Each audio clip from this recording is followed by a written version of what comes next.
Setelah mengunjungi Kawah Wurung di Bondowoso, saya bertemu dengan sahabat baru yang berasal dari Probolinggo, yaitu Habib Ali dan juga kawan-kawan yang lainnya. Beliau mengajak saya untuk singgah di rumah saudaranya di Bondowoso tak jauh dari Kawah Wurung.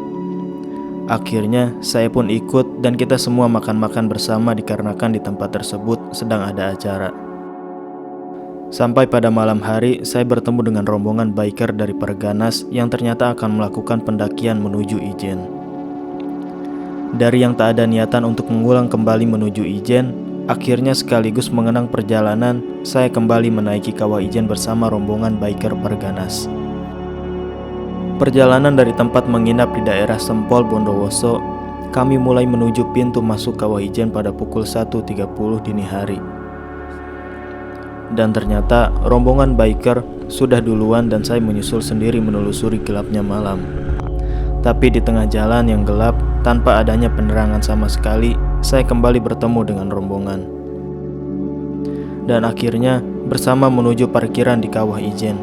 Kami tiba di pintu masuk Kawah Ijen pada sekitar pukul 2 dini hari lebih. Istirahat sejenak untuk menghangatkan tubuh dan juga menunggu pintu pendakian dibuka. Pada masa pandemi, pendakian Kawah Ijen dibuka pada sekitar pukul 3 dini hari. Yang artinya, kalau pukul 3, kemungkinan tidak bisa melihat Blue Fire. Karena ketika dulu saya melihat Blue Fire, pendakian Kawah Ijen dibuka pada sekitar pukul 1 malam dan langsung memulai pendakian pada saat itu juga. Masih berada di pergian saat ini. Sebentar lagi mungkin sekitar pukul 3 kita akan mulai hiking menuju Kawah Ijen.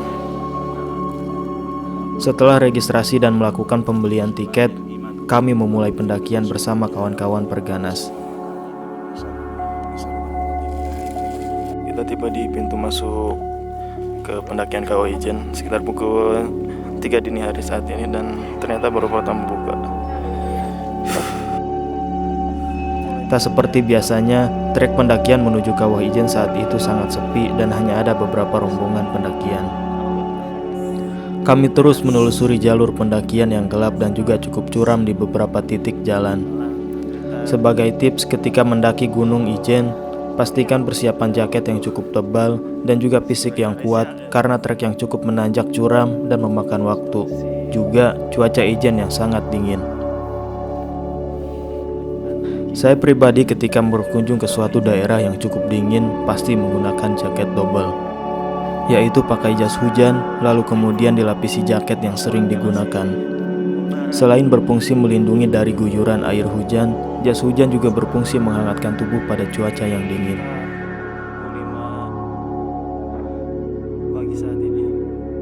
Jangan lupa juga untuk membawa peralatan yang ringan-ringan saja.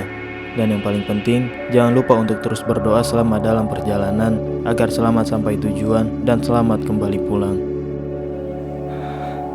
Dan sang surya sudah mulai menunjukkan keagungannya. Yang butuh minum. Gimana medali dia? Subhanallah, Luar biasa ya, masih kuat. Alhamdulillah dengan usia 45. Dengan kuasa Allah, saya bisa berada di sini.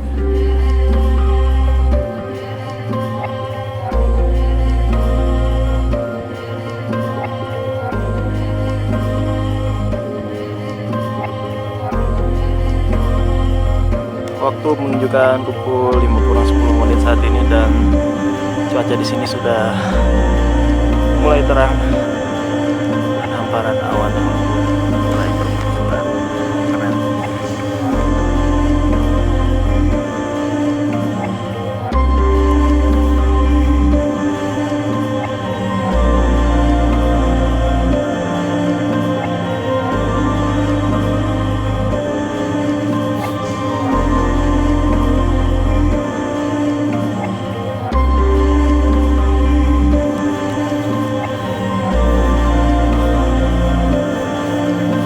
Mas.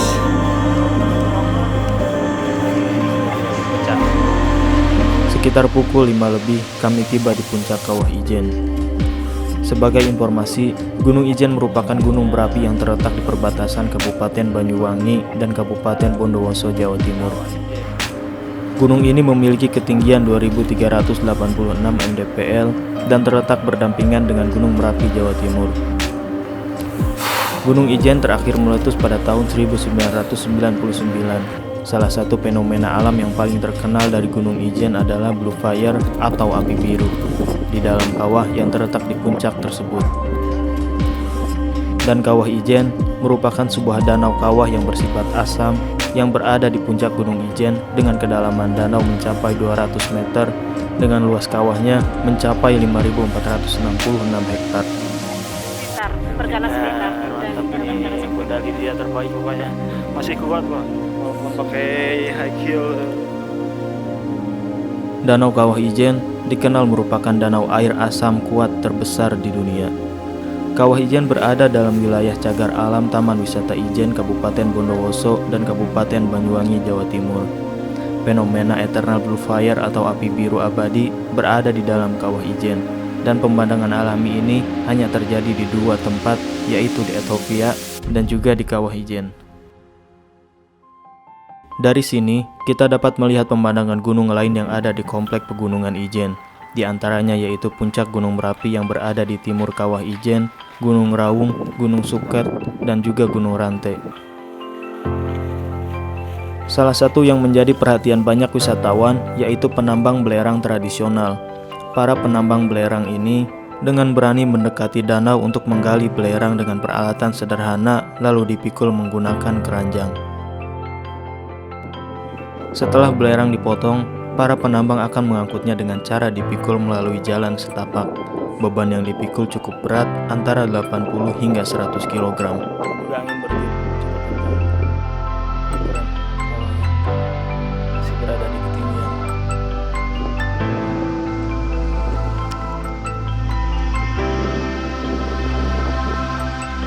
Saat tiba di puncak, saya selalu terpesona oleh keindahan alam Kawah Ijen. Tidak pernah menyesal rasanya walaupun sudah pernah berkunjung ke sini.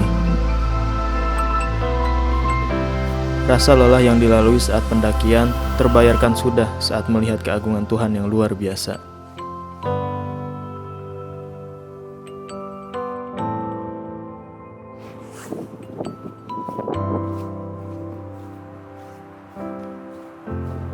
Kabut turun saat ini di puncak Ijen. Setelah puas menikmati keindahan Kawah Ijen, kabut yang cukup tebal turun menyelimuti gunung dan jarak pandang yang semakin terbatas. Pada akhirnya, saya pun turun menyusul kawan-kawan yang sudah turun duluan.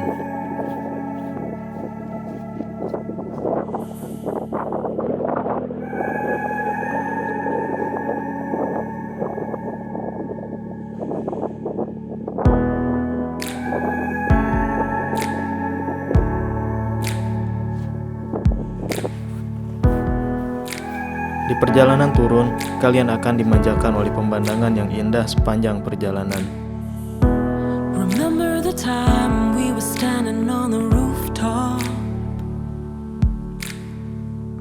You shone as bright as the city before us. Now tell me you feel it, tell me you know it, tell me you're cold and tell me I'm water. And you just keep drowning. Days of thunder I hear, they come when you're near. Why must all that I touch always fall into dust?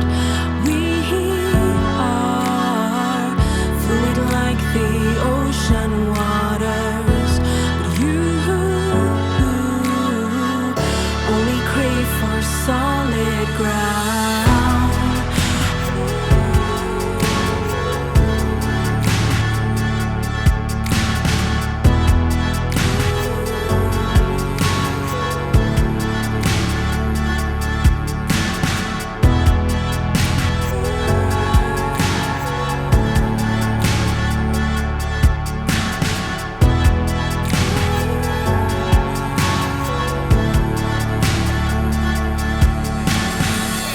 Something on your mind is the comfort I can offer. Just guess this one's for the city before us. So tell me you feel it, tell me you know it, tell me I'm loved and tell me I matter. I'll keep you from drowning. Days of thunder I hate, they come when you're near. Why must all that I touch always fall into dust? We are fluid like the ocean waters, but you only crave for solid ground.